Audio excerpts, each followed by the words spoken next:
একটি গোল দিয়ে কিভাবে একটা সম্পূর্ণ মানুষ আঁকা যায় আমি সেটাই দেখাচ্ছি। আমরা যখন গোল আঁকার চেষ্টা করি তখন দেখবেন অনেক সময় চ্যাপ্টা মতো হয় গোলটা বা একটু ডিম্বাকৃতি হয়। তো এই বিভিন্ন রকম যে গোল দিয়ে একটি মানুষ আমি আঁকার চেষ্টা করছি। দেখুন, খুব সহজেই কিন্তু একটি মানুষ তৈরি হয়ে যাচ্ছে। আমরা যদি এই পদ্ধতিতে একটি মানুষ আঁকতে পারি তাহলে খুব সহজেই একটি মানুষ তৈরি হয়ে যাবে। বিশেষ করে যারা আমরা মানুষ আঁকতে ভয় পাই তারা যদি এই পদ্ধতিটা অনুকরণ করেন বা অনুসরণ করেন খুব সহজেই একটি মানুষ তৈরি হয়ে যাবে।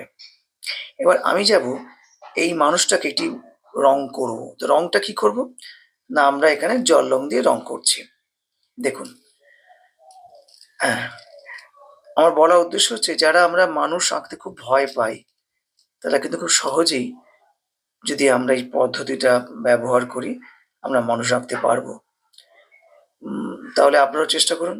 আর একটা কথা মনে রাখতে হবে, যেকোনো জিনিস কিন্তু একবার না হলে ১০ বার চেষ্টা করতে হয়।